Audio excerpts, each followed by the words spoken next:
I'm Rachel Horgan. Join me each episode as I sit down with a guest co-host covering the latest business stories in the Seattle area. We'll read the news so you don't have to. This is The Weekly.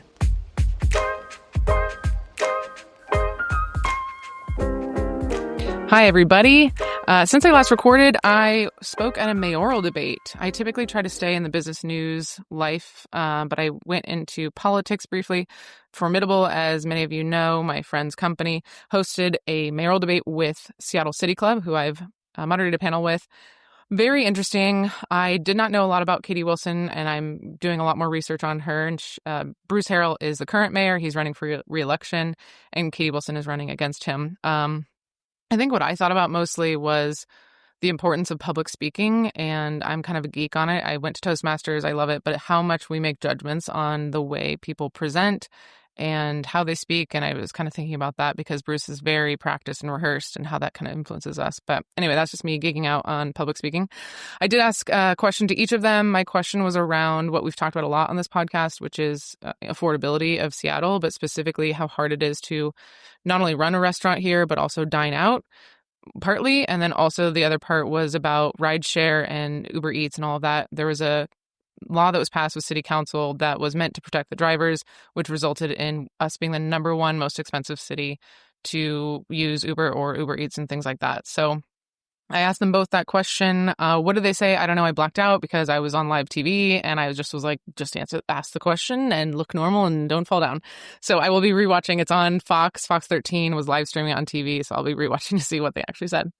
And then the next day I went and moderated a panel on AI. It was very interesting. As many people know, I'm like kind of anti-AI, but I'm begrudgingly going along with this. And I thought the conversation was interesting, and you'll all hear it because I'm going to kind of recycle that conversation and put it out as a podcast episode, I believe, next week. So you'll be able to hear that. All right, the last update is, you've heard it before, but this is the last time I'll be talking about this, and then I'll do a kind of a post-event recap on the next episode. But I am producing that Queer Women event. It is Saturday, October 18th. We've got over 100 people registered, which is awesome. I have the venue max is out at 300, so obviously I want 300 people there. And if you're thinking of going, can you just buy a ticket? It's so stressful. Everyone buys a ticket last minute, and I know it's 2025 in Seattle, and we all just want to decide later, but just for me, could you just buy a ticket so I know how many fucking chairs to put on there? Okay. All right. Enough of that. Let's introduce my guests today. I'm in a wood shop, if you will, because I'm here with Adam Karpenske, founder and CEO of Hot Tub Boats. Hi, Adam. Hi, Rachel. Thanks for having me. Thanks for having me. I thought for a second we were going to be on Lake Union in where all the boats go out, but I didn't know you have a whole separate facility here. Yeah, this is where we build the boats. So this is where all the boats come out and get fixed, or we build brand new boats and run that kind of thing. Today, being a Saturday, we'd be too busy down at the rental location on Westlake to be having a bunch of quiet time to ourselves. I know. And this thought came about when I was doing the Olympic hot tub episode too. I'm like, how fun would it be for you and I to be out on a hot tub boat on Lake Union, recording this episode? But unfortunately, with the tech and the wind sounds, we couldn't do it. But we can just AI ourselves on the boat. I mean, nobody to overhear our conversation out there, so it'd be fine. Yeah. Okay, so a little bit about you. I was surprised when I looked on your LinkedIn. I assumed it was going to be some ex-Microsoft, Amazon guy that had an idea and wanted to start this fun company. But you got your degree in maritime studies and marine carpentry and has been working as a shipwright, which I Googled is a shipbuilder, ever since. And then in 2012-ish, you started what we know today in Seattle here is the company called Hot Tub Boats. So you've always had this huge background in boats specifically. Why are you so passionate about that kind of world? Yeah, a little bit the opposite of anyone from Microsoft or the tech world. I graduated from Evergreen in Olympia, so that led me into this world.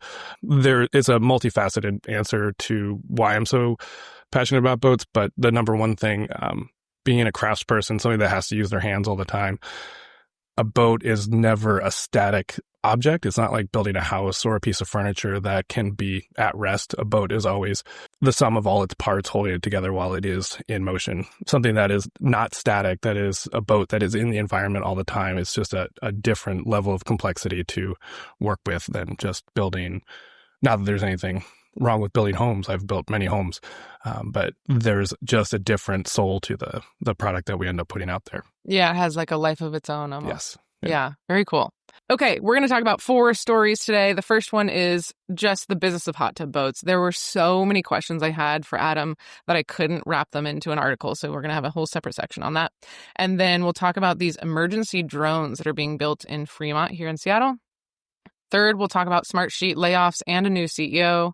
And last, we'll talk about Kids Quest Museum is going to buy the Bellevue Arts Museum building. So, Adam, are you ready to get into it? Very much so. All right.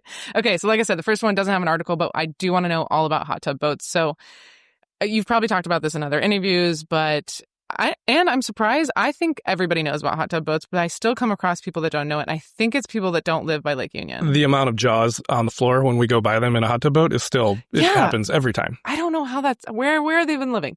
So for those that don't know, tell us how you came about this business idea. Wood boat builder by trade. I lived on a boat, and I had lived in the Caribbean for a couple of years before that, came back, and winters are dark and cold, and it would be nice to have a hot tub. Didn't want to bastardize the boat I lived on and to cut in a hot tub, so the concept came like, let's make a hot tub that could be out back of the boat that we live on.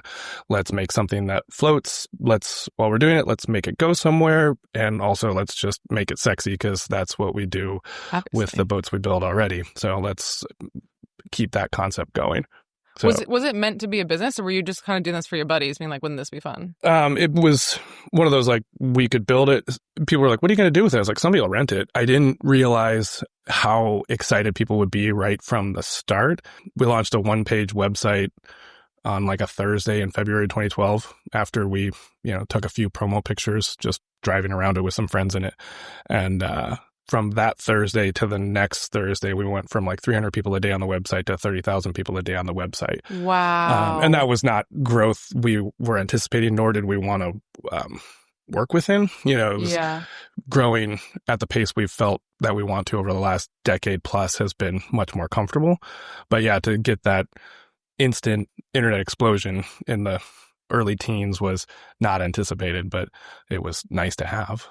Yeah, absolutely. And so then what happened? So you build one and people are kind of interested. We built one. We didn't have motors on it. We didn't have heaters in it yet. It was just a shell of a boat that was painted and looked really pretty. So we stuffed it back in the shop really quick and engineered motors and heating systems. We just kept hitting home runs, not to pat ourselves on the back, but when we were building this, the center of buoyancy, the boat, we tackled it as boat builders. So it was a really... this boat could do what we use it to do, which is run groups of people in hot tubs, or we could put horsepower to it and go really fast and make it a workboat of some other sort. And so we shoved the boat back in the shop really quick, engineered how to get motors on it, how to make it work, how to invent a whole rental side of the business.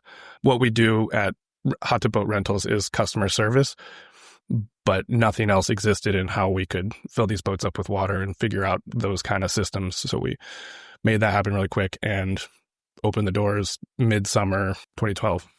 And I want to be clear that because there's other competitors now, not only in Seattle, I think probably in other cities and such like that, but you were the first, am I right? You were the first technically hot tub boat? Yeah. Okay, and that's very cool.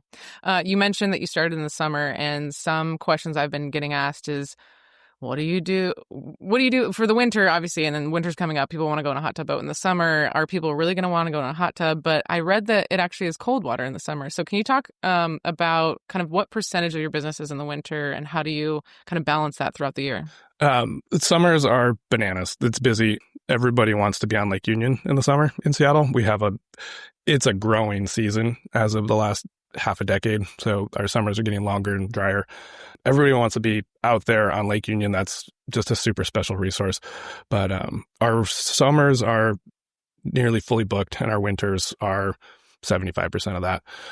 But wait, summer's more popular than winter? Completely. Yeah. I'm shocked by that. Yeah, no, I mean, I do all my hot tub boating in the night and in the winter mostly. Yeah. And part of that is because we're busy in the summer, so we don't want to overwork the resources and things like that. But the summers are gangbusters. It's great. We love it. It makes sense to me in the sense that, again, everybody wants to be on Lake Union. And people know that it's cold water? I guess we don't fill them up with cold water. What we do is fun facts you learn when you're building a hot tub as somebody who's never built one, you get lucky on the depth of the seat because there's a seat depth from the federal government. There's a heat temperature that 104 is the maximum that you can build a hot tub towards. So we learned all these things just by trial and error and doing it. So typically we run all our boats at 104. In the summer, we will decrease the temperature a little bit for folks. People will call and they're like, it's a 80-degree day. We want to have it really cold. And we're like, you probably don't want it at 80 degrees. You want the boat somewhere in that 99 to 101 range. You still want to be in warm water. You still want to be in warm water that's warmer than your body temperature, because people are a heat sink. Once you get in there, that water is going to be cooling you down no matter what. So they're in and out of the tub, sitting on the side deck. You still want it to be of a warm temperature and regulate yourself out of there. We bring it down a bit, but if people are adamant they want it at like 90 or 80 degrees, they come back like, yeah, we should have had it where you guys told us to do it. Yeah, for sure. Okay, so going back to kind of starting this business, did you have VC funds? I mean, I imagine this is like a big investment. Were you getting family and friends? Was it just kind of something you did on your own? How did you get the capital for it? We work jobs. Just use your own job, yeah. I mean, there's been tiny bits of like in the thousands of dollars of range, no money really. We've been fully funded in-house our whole time. So Bo, my partner, and I, we kind of finally hung up our shipwright hats in 2016, 2017. But it's when I was running the woodboat shop, it was usually you'd do a job and then you'd buy a tool after that job was done. And so we were running the woodboat shop to then fund the boat building side of the hot tub boats and to make sure we could move into different locations with the rentals and things like that. And so now it's been fully funded. We just opened a new location, our first venture outside of Seattle, as we feel like we've put the business of hot tub boat rentals in Seattle into a really nice box that we could operate it. Then we could take that same business model and move it to another location and try our hand at doing that. And that's been fully funded by us and saving our pennies and making sure we can build our own boats, do it for ourselves, keep everything inside, and keep the quality and the safety to ourselves and make sure we're not. I don't ever want that cart before the horse and us to kind of trip over ourselves and have a problem there. Yeah. And we're going to talk a little bit more about your new location later. One more question on this before we move on. I mentioned a little bit, there's competition popping up now because I saw your great idea. Without being like super salesy, obviously, but like kind of why are you different from the competition? And in that answer, if you can answer about, I know somebody else allows people to jump into the water and come back in. And I don't think you do, ? I mean, I think we would circle back a little bit, starting out like, of course, imitation is the greatest form of flattery. Yeah. So when we built the first boat, going all the way back, again, wood boat builder, maintenance, restoration, repair, those kind of things, we tackled this project as boat builders. And so we built an actual boat that can perform like a boat. We didn't want to build a novelty. We wanted to make it, this is an actual physical product that is quality, safe, number one, and is pretty, and does its job well. That I think is that it still keeps us standing out on our own as the ones who started the industry and keep that passion and ethic in our business model. Yeah, absolutely. I also know that you do some add-ons like this. Don't you do like Epsom salts and stuff? Sure, yeah. Everybody loves the Epsom salts, the different flavors or smells. The rose petals. We do the date night packages. Yeah. That was a little hard, always trying to be open as a business owner and going, this is how we do it. Understanding like, yep, the date night packages isn't going to be a good thing. Didn't want us to put ourselves in a box of trying to just sell towards people on dates or excluding other people as the demographics of who comes in hot tub boats. We don't want to, make others feel like it's only for couples late at night. Yeah, absolutely. All right, we're going to move on to our next article because we're going to talk about production, and you've kind of already talked a little bit about it. But the next article is about emergency drones being built in Seattle. So this company called Brinks is manufacturing them in Fremont, and they're designed to help first responders in dangerous situations. So the CEO, Blake Resnick, he was inspired by this after the 2017 deadly Vegas mass shooting. And they make everything in Seattle, partly because they knew the government was moving towards this, like everybody makes something in the USA. And they also wanted to be able to iterate quickly. The article does say that their parts come from South Korea and Canada and maybe elsewhere, but it is all manufactured here in Seattle. My immediate picturing is the Hunger Games when they call for extra help, and the like drone like thing comes there and drops in whatever you need, water, whatever. I don't think that's what this is upon further reading, but the drones can respond in less than 70 seconds, so about a minute. There's a two-way communication, night vision, thermal sensors, and can make real-time floor plans. There's an indoor version and an outdoor version. And Adam, you can jump in and tell me what you picture, but I think it's like there's a shooting or an emergency and the drone can get there really quickly to video it so that they can tell the police like what's going on and they can hear what's going on. So it's more of that than like, here's a knife. I've heard these conversations on radio over the last couple of years. It's becoming a thing. Bellevue's had different ones. Redmond has a few different drones, and everybody's adding more to their fleets in the region. The concept is, easier, quicker response without using a helicopter to get in and see what's going on so they can give first responders a bit of intelligence. And so in that respect, it's a fantastic idea. I know they do have some drop-off drones, so they can drop first responder supplies, things like that if that's needed, but that would be after somebody's already there. Back to the Hunger Games, I don't want it to be like a Minority Report thing, kind of.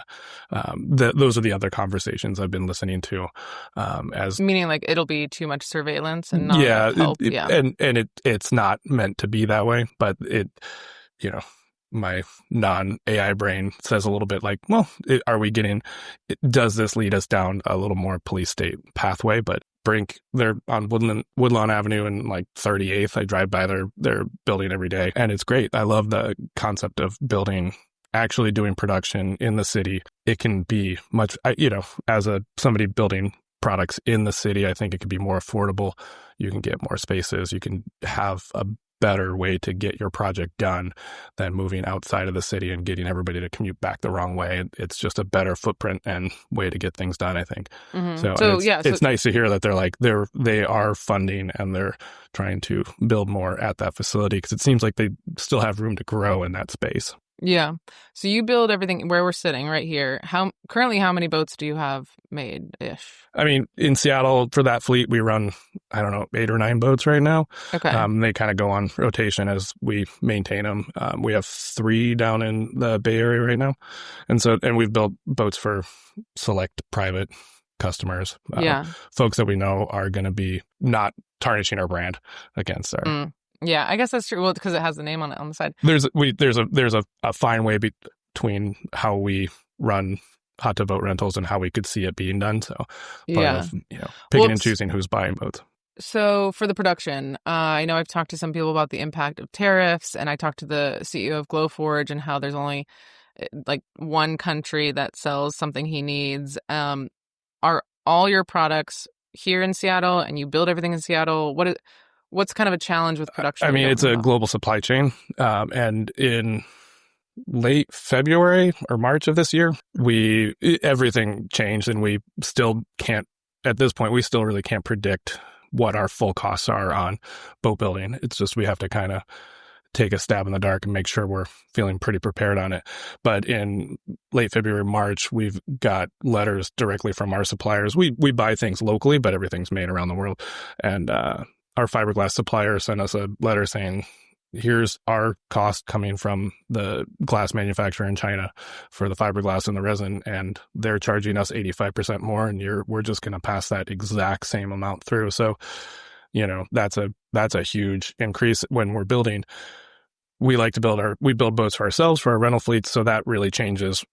Being funded by ourselves, we have to look at the numbers and go, when are we buying and building these boats for ourselves? What are we charging clients for their boat now? How does that affect the final sale? Do people bulk at that price then? Because if we have to take a price that we've built boats at and add 85 to 125% to it on all different parts of the product, what does that mean next to the labor and the final cost of the boat? So, but that was a month after there was a change in the government, and we got big letters of changes in our tariffs. Yeah, and I think what you're saying is like you can kind of take some of that cost, but you can't pass all of it along to the consumer, or it could be challenging to pass that all along to the consumer. Yeah, I think that's so frustrating because you're a good example of you are manufacturing here in the U.S., and to your point, it is a global supply chain. Like even if you're getting some other supply from somebody else in the U.S., they are probably getting something else they need from another country. Our fiberglass supplier is in Kent. and I drive down there all the time, but all that is manufactured around the world and shipped to them. So. Yeah. So talk to me, how long does it take to make a boat? Hot tub boat specifically? If that's all we're focusing on, we can be pumping boats out at least 1 to 2 a month. That's pretty quick. We're typically pulled in 400 different directions. Sure. My partner and I, we focus on trying to, at this point, we are business persons by association throughout our life, and now we're trying to make sure that we keep an eye on all the businesses we've built, while my main passion would be to be on the shop floor every day and doing that. But when we're pulled in a lot of directions, kind of maintaining the rental fleet on Westlake, going down to the Bay Area, checking up on stuff like that. Both businesses run, they're in a box, and so that's nice. So we can make sure everything outside of that is still doing it. But yeah. And one more on this one, and I want to go back to your mention of, I don't know if people know this, that you do sell to individuals. So you've got the 8 or 9 that you're renting out for people, but some rich person over in, Medina could buy one. Were there concerns about opening up this revenue stream? What were kind of the pros and cons that you were weighing of whether this is something you wanted to do? Yeah, I mean, business-wise, we are super conservative, and that our personal lives are different. But in that, years and years ago, I realized hot tub boating is fun. It's silly. It doesn't feel like a thing the world needs, but they sure do enjoy it. But I realized we're in the safety business, because if we're not safe and prepared every time we go out there, we're not going to be able to keep doing this. We're a small, there's small businesses, and then there's micro businesses, which is what I kind of think most of the small businesses in America are. But we didn't want to just throw boats out to everybody to buy them. We don't need people competing with us in a way that we want to keep our brand the way it is. We're really proud of the brand we've built. That also being said, when you're selling boats to private individuals, you need to make sure that everything works and works the way that it does. And it took a while for us to be fully confident. And we've been doing this for a decade and a half now. And we built some really, really good boats that work really well and run thousands of hours a year. And when you're building a yacht quality boat for a private individual, it needs to be warrantied out and work perfectly, or be very easy to suss out. And there was a time when we were buying, I don't want to say who the motor manufacturer is, but we were putting a motor on a boat every 4 days, because it would get installed and it would break immediately and so we would run through $30,000 of motors on one boat, and that's not something that we can sell to a customer and say, that's on that manufacturer. It's just not fair to do that. So we've had to absorb a lot of those headaches and challenges as a tiny little company, buying through the revenue stream, or through the streams that we can. And so that is one of the biggest hindrances to feeling super comfortable to sell people boats with those private clients we have. We have a relationship with them, and that lets us be working. If there are challenges, and there really aren't, but if they do have challenges with the boats, we can be communicating with them and making that fix happen really easily. Yeah. Can you say how much a boat goes for? Or a range? Not right now. Okay. Going back to the tariff question. Off the top of my head, I can't. Yeah. It is a very moving target, and we've been trying to discuss that with other groups that we're working with, that we're still figuring those processes out. Yeah. No, that makes sense. You talked about maintenance, and I know the whole joke about boats being like a pit where you just throw money into it. A hole in the water. Yeah. And so hot tubs can be a lot of maintenance, and boats can be a lot of maintenance. How does that factor into your business model? Obviously you have a long history working in boats. Were you prepared for the maintenance on each of these? And what does that look like? Yeah, on the surface, what we have are two classically difficult to maintain objects that are always going to break, and we've merged them together. And there's probably a reason people weren't doing this before. As a boat builder, going back, we tackled it that way. We're always looking toward, I think we're on V 8.0, 9.0 of our boats now, with different jigs and how everything's put together. We're always looking at how we put it together.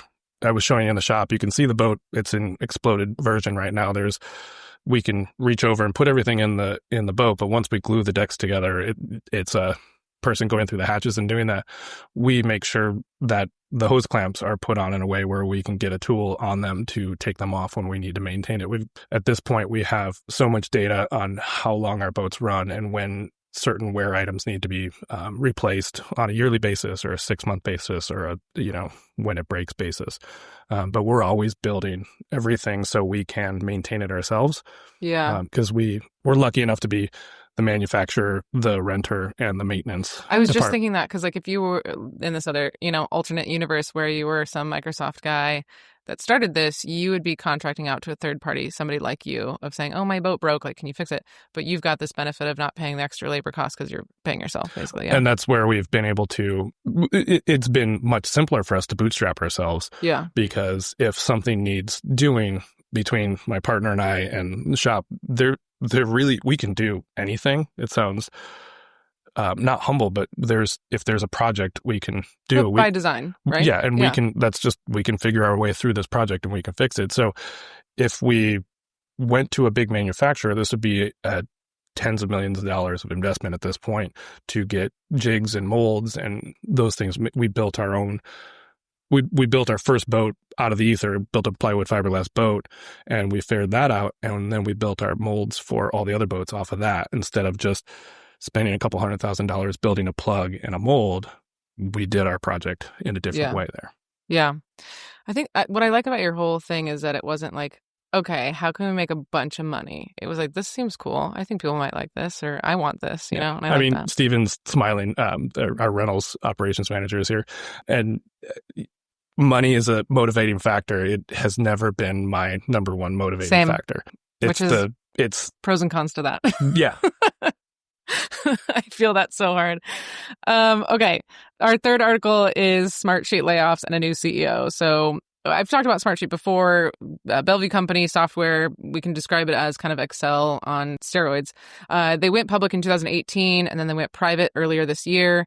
It was acquired by private equity firms Blackstone and Vista Equity. The CEO, Mark Mader, he retired at the end of September, and one day later, they did all these layoffs. It doesn't say exactly how many. It does say over 120. The new CEO that stepped in is Suni Gupta. He's the co-founder of Aptio, another Seattle tech company.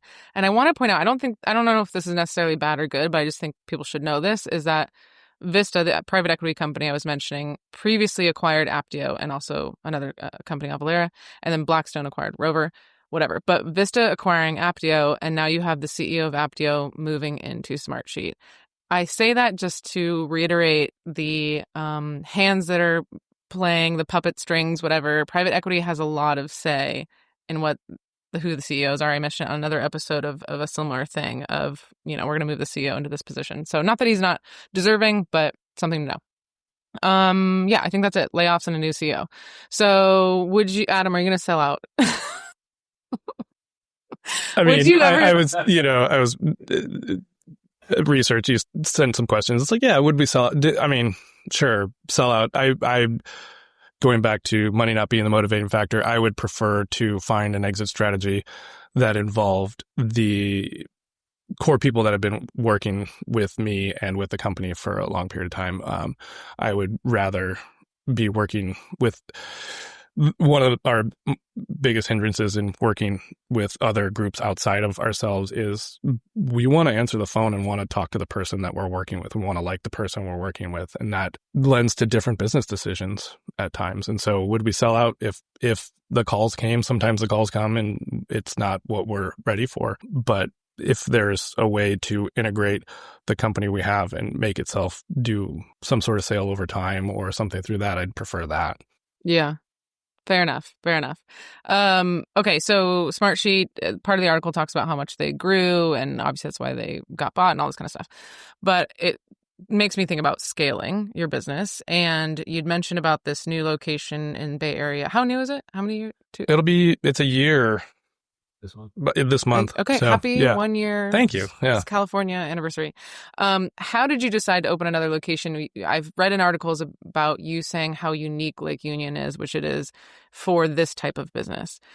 Were you kind of thinking, because another route to grow would be to build more boats and expand your business here in Seattle, or do it like more sales, individual sales of boats. But why did you decide to go to another location, and what were you looking for in those other locations? I mean, to speak towards expanding on Lake Union, we sell experience. We don't just sell a boat ride. So when you come down the door, there is a whole experience laid out for you, and we will never work against that. We won't grow too hard on that one thing, but we know we're really good at that, and so we wanted to create that experience somewhere else. One of my main jobs is to know everywhere that is like a Lake Union. Lake Union is one of the most special resources for a city to have a lake like that in the middle. It doesn't really exist, but in the Bay Area where we plan to go, there's the Oakland estuary, and it is about, give or take roughly the same size as Lake Union, controlled waterway, no wake zone. And so looking towards those kind of places, can we make our boats run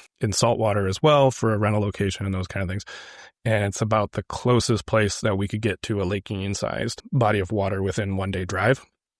So we've been lots of different places, and eventually we just had to play the cards of where we could get a lease in a marina to run our operations, because on the surface, it is a tough sell to, go to a marina that is basically a storage business and tell them you want to run a business within that proven model that they're very comfortable with is a tough sell at times. So getting in the door, but the deciding factors in the Bay Area was we can get there, drive there, bring our boats, run everything the way we want to do it by ourselves and afford to do it and get ourselves in the door.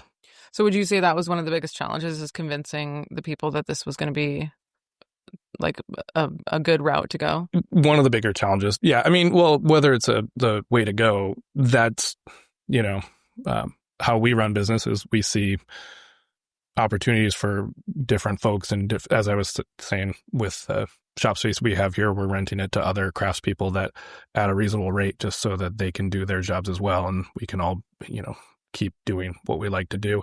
So it depends on the right marinas and what they're looking for. And if they're just looking to be a boat storage yard on the water, that's totally understandable. But to be asking to do something out of the ordinary is a little bit hard. Yeah. Yeah. Well, I'm glad you found somebody that is willing to go along with the ride. So the other part of this article is about the new CEO, which brings me to leadership. So you went from working on a lot of boats and creating boats, and I think you had your own company. Sounds like it was maybe just you, right? It was me for a month or two, and then work begets work. So the more you do, the more. Okay.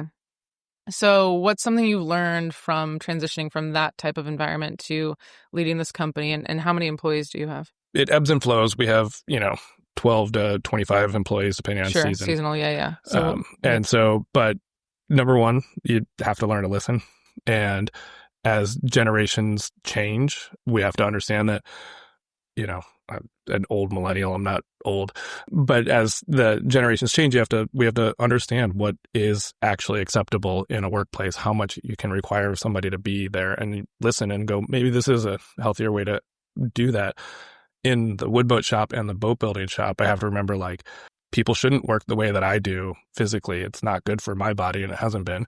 And I can't ever ask anybody to do the same physical efforts that an owner would do, because it's my company, it's their job. You have to understand the differences and what you can expect from people, or should expect, or tell them to be doing. Go, what works for you, and how do you fit best in this company, and how can we maximize? We're all here for a reason, so how can we all work the best together? Yeah, very well said. And I think there is kind of a culture shift of, I'm a millennial as well, and kind of we're like, well, you just work hard and you never take a day off, and you do this and climb the ladder. And I think obviously it's kind of opposite ends of a spectrum here, but I think there is something to be learned from the other generations of, maybe I shouldn't work myself to death every day. Yeah. Maybe there's something to learn and there. We only get one body, and nobody should ever give their body to their job. And that, in a boat building environment, that means proper protective equipment and proper understanding of how to get the job done all day while not getting too tired out and not being able to work the next day. Yeah, you definitely got a physical labor part of it that I think a lot of obviously the tech companies and stuff don't have to think about. Yeah. Okay, our last article, Kids Quest. Kids Quest Children's Museum. It's a hands-on play and learning museum, is purchasing the Bellevue Arts Museum building and the land that it sits on. We've talked about Bellevue. It went into receivership, which is similar to bankruptcy, but They basically assign a person or an entity to run things and sell their assets and figure it out. So the deal is supposed to close in 2026 and hopes to open in 2029. I thought that was interesting. It takes 3 years to redo the whole thing. They're purchasing it for about $5 million, but then they're going to need additional $5 to $10 million to get the building ready, and that's just the building. They want to raise $60 million to do everything, including all the exhibits. And then BAM, Bellevue Arts Museum, is going to spin off as an arts fair nonprofit, which it originated from decades ago. So it's going back to its roots. They're going to try and do an arts fair.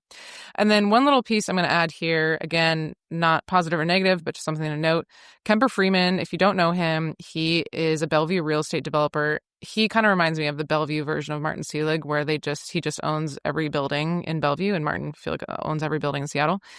And he has the right of first refusal, or his company, has the right of first refusal as part of the contract with BAM years ago. So he is a supporter of Kids Quest Children's Museum, and he approved this museum coming in. So I think it's just important to know, again, who the players are and how things come to be. So, okay, let's talk about space and where you move into. I imagine finding a place in Lake Union was probably hard to find an empty. I mean, there's only limited real estate there, and from every time I go on a boat and I see the for sale sign on a houseboat, I always kind of Google how much all those are. So I do know that it's kind of expensive. What was the process like finding this very first spot? I mean, I have, I'm a bit lucky. I have an advantage because I've worked in this industry in this city since 2006.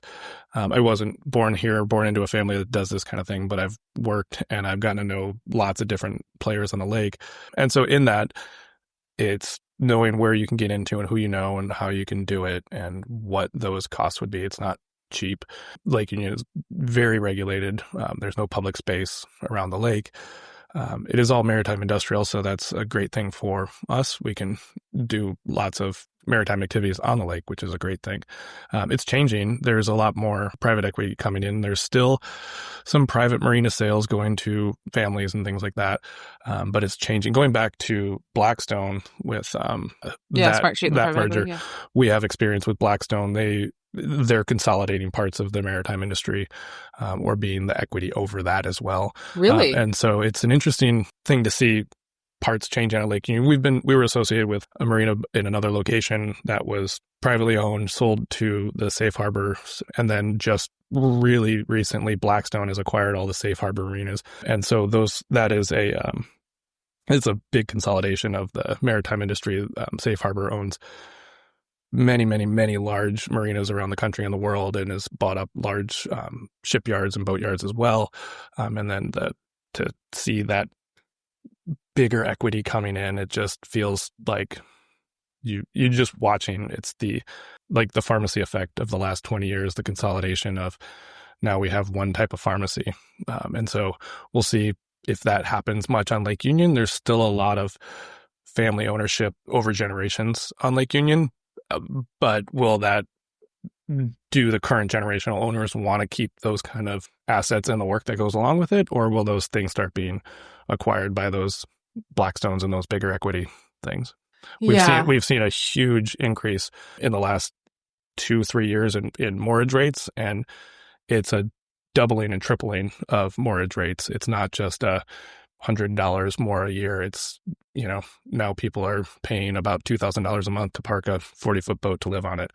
And so those were things that are changing the whole industry. And so if that's how it's going, the family boating and small businesses are going to be changing. And you've seen that with your own rent because you pay a mortgage. Yes. Yeah. Mm-hmm. Oh my gosh. Yeah, I want to go off on this soliloquy about monopolies and the dangers of them and all of that. But you don't want to be recorded all the time. So yeah. Yeah. Well, I will say one fun fact, which I've said before on this episode, but did you know the game Monopoly was made by this woman who was trying to showcase the dangers of monopolies? And then the Parker brothers bought it and became this fun game. And we're all like, oh, LOL, this is hilarious. Sounds about right. Somebody was like, yeah, the only way to survive is if you're in the railroad industry or in jail. We're like, yeah, that sounds right. Okay. Anyway, I think that's all I had for the articles, but I do have 2 closing questions for you, Adam. Usually I have 1, but I have 2 because I couldn't fit this in anywhere. I want to know what is next for you, because we've talked about your growth and the new cities. Are we going to a new city? Is there going to be a new fun element on the winter lake hot tub boats or what? I'm not going to say I don't know yet, just to tell you, we don't know. There is the potential for more cities and more growth. We can build boats when we want to. We can grow. We'll probably have to start changing the game of how we operate, is being just fully bootstrapped or getting equity some way else. Why is that? In order to grow bigger? Or at what scale and pace do we want to do it? We've been doing it at the pace we felt comfortable, going back to when we feel the boats are very reliable and overly safe. And when we can do that, now we're at that point where we're like, yeah, these are good. Do we want to scale it? What level of scaling do we want to do? My partner and I have been having these discussions about, we have a really nice business on Lake Union, and that is fine. There's that, in business, if you're not growing, you're dying. I don't always subscribe to that, or at all ever. If we're just steady and giving good jobs to really good people and taking care of ourselves and each other, that's not a bad way to run a business in my eyes. Will we scale? Probably. We don't know exactly how or where right now. Not how we can make that happen without a problem, but where do we want to go and how do we want to do it and how much do we want to work and who do we want to bring in to help us do those kind of things that we trust. And that's what we've built with a lot of our employees now, is who's here and wants to work with us. So there are more things, but we're analyzing that question of like, how hard do we want to work? Because we've been, honestly, this has been my just chilling out. Like, I get so annoyed every time when the sales, I worked at a company, it was like, okay, next year's sales 7% more, and then you like break the record, you sell the most you've ever sold, and they're like, okay, next year 7% and I think more. That's a really wonderful freedom that we have, is because we don't have shareholders, we don't have people we have to answer to. If we're maintaining and staying steady and we're happy with it, that's not a bad way to run our business. And we don't have to keep running like a lot of companies are very much focused only on the shareholders' profits. Yeah. And then that takes away from the customer experience at the coffee shop and the employee experience at the coffee shop as well. It reminds me of the Arizona iced tea guy, that he's like not changing his dollar. Was it dollar? Have you seen those in the grocery stores? It has his dollar on the can, and he's like never raised the price. Yeah, it kind of reminds me of that. But now I think he has to because of tariffs. Anyway, okay, my last only the can price because of the tariff. Okay, my last question is, Adam, when you wake up and you don't feel like doing anything, which I will say, I should have said this at the top, is that you just came from out of country and we shifted our recording. Thank you for being flexible. And we're recording on a Saturday. And I don't even know, I think it's like 2 a.m. your time right now. So you may not have wanted to do this today. But this is a much more fun way to get back into work. Okay. So yeah, when you wake up and you don't feel motivated to do your job, what do you do? Give our listeners some motivation. Well, that's usually like 4 a.m. that I wake up, so I have plenty of time to you're 4 a.m.? I mean, I'm a morning person. It just depends. So sometimes it's like, it's too early to go to work. I can't do that. I was thinking about this. It's like, is it the physical work that I don't want to do, or the decision making?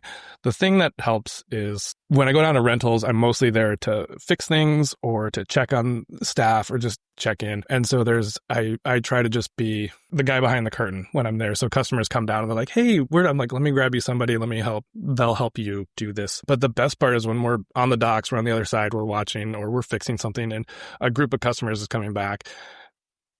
They're on holiday. They're having fun. The whole reason they're there is for fun, and they have fun. And every time I'll say the same cheesy line when they're coming back, because I'm just the guy on the side in my work clothes, and I'll just yell something like, did anyone have any fun? And they'll look at me and they'll just go, yeah, they just have a great time. And so when work's hard, decisions have to be made, or physical work has to be done, or just operating a business is kind of a nonstop game. But when you are down there and you see those people smiling, you're just like, this is really fun. My job is fun, even if it's stressful and hard. I think especially in 2025 and how hard things are and how divided we are, I think to see the smiling faces and the fruits of your labor can be so rewarding. So yeah, I love totally. that. Okay, so for those that don't know, it's hot tub boats. You can rent it at Lake Union, or if you're listening in California, and I think it's max 6 people. Coast Guard says 6. 104-degree water. There's a speaker and You drive with a joystick. Drive a joystick. I like that because you were saying how you can be part of the group, because usually the captain's like, oh, DD back in the back, like separate from the party. But Well, and it's the most intuitive. We created a brain. You point where you want to go, and a layperson can be proficient. you don't have to have your boat license. I think on non-holidays it's what, $440 with taxes and everything Yeah, that's what. So $400 for 2 hours plus tax. for 2 hours plus tax. Yeah. And anything else to tell people? Bring your swimsuit. Bring your swimsuit. I've done it multiple. I don't know if I've done it so many times. I love it. So that's why I reached out. And I just want to thank you again, Adam, for sitting down with me and sharing with the world your business idea. I think it's super, super cool. It's going to be a perfect thing to do in this fall and winter. And I wish you the most success. Thank you. Thanks for coming by. Yeah. This has been The Weekly, with production assistance from Nick Patry. If you liked what you heard, rate us and write a review on Apple Podcast or Spotify. We love listener feedback, so if you have any story suggestions, comments, complaints, email us at info@theweeklyseattle.com. Make sure to check back next Sunday for the latest local business news. We'll see you next time.